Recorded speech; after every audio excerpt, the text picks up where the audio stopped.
Your mind is a weapon, and you got to be able to use it and control it. Most people are out of control with their mind. They don't point it at something. They let the world point it, and they misfire all the time.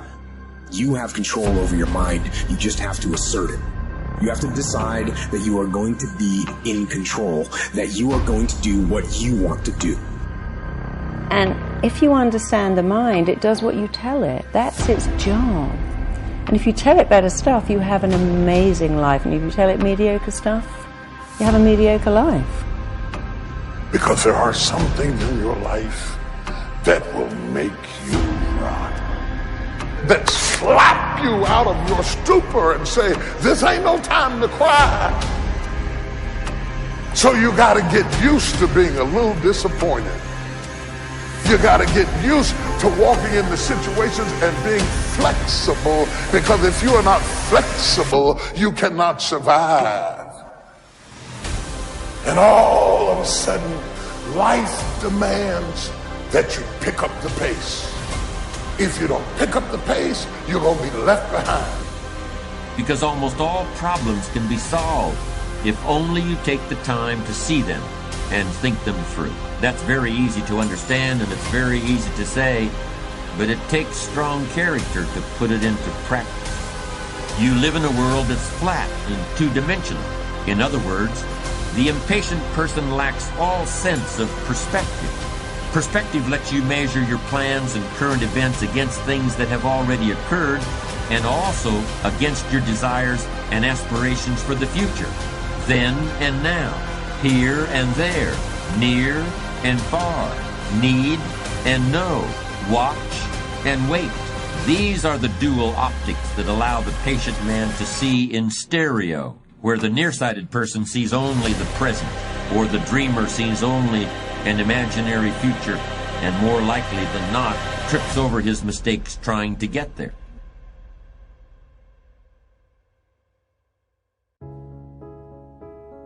Why is it that most people don't pursue their dreams or don't do better than what they're doing if they're capable of doing it? I think that many of us don't go the next step because we don't know what to do yet. And I say that the reason that we don't even explore the possibility of what to do is because subconsciously we don't believe that it can happen for us, and we don't believe that we deserve it. So here's what I'm suggesting. How much time do you spend working on you? How much time do you spend every day working on your dream? In the last 90 days, how many books have you read? In the last year, what new skill or knowledge have you acquired? What kind of investment have you made in you? So I'm saying that as you begin to look at where you want to go, if you want to make it today, and things are changing so fast you have to literally run to stand still, I'm saying that you've got to make some conscious effort to begin to work to develop you. See, it's out here in the universe. If you don't take the plunge, I guarantee you, somebody else will. Take the plunge. Go into action. And ladies and gentlemen, you will be surprised at how things will come together. You'll be surprised. Now, you're going to have some difficult challenges. I can tell you that now. Be aware of that. Things are not going to work out exactly right. For a time they will, sometimes. And that's when life is just playing a game with you. Ladies and gentlemen, go into action with your dream. And don't avoid where the fights are. Get in the midst of the fight. And get some hickeys on your head. Get knocked down so you can learn how to fight, so you can hold your position. See, most people don't get out in the arena of life because they don't want to fight. Most people don't get out there because they don't want to get knocked down. They don't want to be dropped to their knees. But see, you're going to be dropped whether you're on the field or whether or not you're sitting on the sidelines. You're going to be dropped. So at least get dropped for something. Don't get knocked down while you're sitting down. See, that's how most people are spectators in life. You don't want to be a spectator. You want to get out in the field where the action is. And you will be amazed. After the struggle, there will be a calm period and things will begin to click for you. What would your life be like? And I'm saying to you that all of us who have been entombed by fear have the capacity to resurrect ourselves. Is it easy? No. It's not easy. Can I do it? Yes. What's one of the ways to get started? Some of us need somebody to hold our hands. Sometimes we need somebody to help us out. Be willing to say, I don't know. Be willing to reach out. Be willing to get some assistance to take you to the next level. What great athlete. You never expect boxers to make profound statements. I think it was Joe Frazier who said this one. He says, all of us are like the blind man at some point in our lives standing on the corner waiting for somebody to lead us across. See, all of us at some point in our lives need some help, need someone to reach out to us, to throw out the lifeline, to help us go across some treacherous waters that we couldn't navigate by ourselves. None of us do it by ourselves. All of us at some point of our lives. We need that kind of help. We need that kind of assistance because we grow from the people we have in our lives that can enrich our lives personally, professionally, spiritually, and all the dimensions of our lives. We don't grow in a vacuum. So as you look at yourself, what are the fears you have that maybe you need some help in strengthening yourself in that area?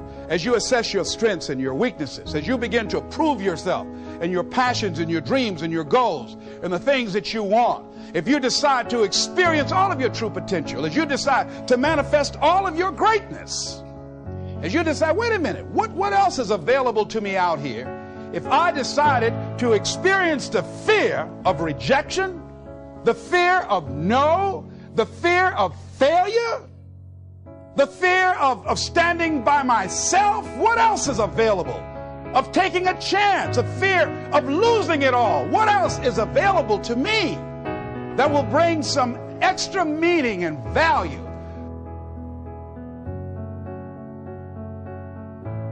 Receiving is not the problem. You don't have to work on receiving. It's automatic. So if receiving is not the problem, what is the problem? It's failing to ask. The man says, I see it now. I got up every day this year and hit it hard, but nowhere in my house is there a list of what I want from my life. Can you see? Good worker, poor asker. Third, receiving is like the ocean. There's plenty, especially in this country. It's like an ocean here. Here, success is not in short supply. It isn't rationed, so that when you step up to the window, it's all gone. No, no. Well, if that's true, what is the problem? Well, the problem is some people go to the ocean with a teaspoon. Have you got the picture? A teaspoon. What I suggest you do in view of the size of the ocean is trade your teaspoon for at least a bucket, and you will look better at the ocean with a bucket. Kids won't make fun of you. Now, here's something else to remember about asking. There are two ways to ask. One is ask with intelligence. It didn't say ask intelligently, but I'm sure it meant that. Don't mumble. You won't get anything by mumbling. Be clear, be specific. Intelligent asking means how high, how long, how much, when, what size, what model, what color. Describe what you want. Define it. Remember, well-defined goals are like magnets. The better you define them, the stronger they pull. And give your goals purpose. Answer both questions. What do I want? That's the object. And the second question, what for? That's purpose. Purpose is stronger than object. What you want is powerful and it will pull, but what you want it for is more powerful. Let me ask a simpler question. What makes you happy? The thing that makes us happy are the things that we're passionate about. I really like, and when they say that, their face lights up. Then why don't you do more of that? Well, I can't because, then you don't want to be great. You're not ready to be great. You want to be good. You want to be okay. But you don't want to be great. Because great takes work. Great takes a level of discipline that is distraction-free. All it takes is somebody wanting to take a step. And there are certain things that a lot of people in this world are sitting there thinking in their minds, and they're just not going to do. Like, I used to always try to pull a lot of people and be like, you know what, you can do this, you can do this. But the people that hear that motivation over and over again, sometimes they take that step. Some people just have it in them. Early, it just starts, and they just get in the muscle memory of just doing things. And if you fail, so what? You know, you start over, you do it again. But most people, that fear of failure is the thing that I think prevents them from like really being successful. And then also it's like a lot of other things that are just difficult to do. You know, when you tell people the answer to success, it's a lot of hard stuff.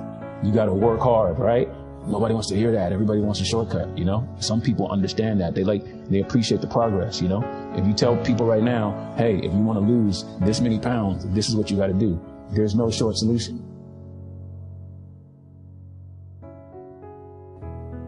What do I think of people that say, find your passion? I will say they mean very well, but they don't understand what passion actually is.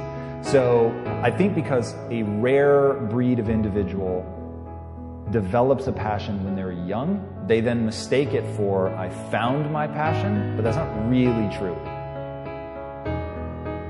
Every day you just get up and I don't fear anything, but I worry about everything.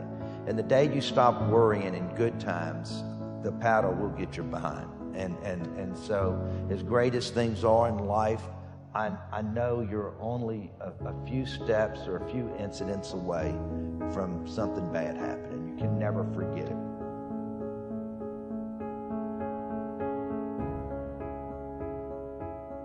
it. Someone thinks I'm confident, I feel confident. But if I think someone thinks I'm not confident, then I don't feel confident. That people were so far removed from their own understanding of themselves that they were either lost living a life they didn't want to, lost living up to someone else's expectations, or lost becoming someone to impress someone else.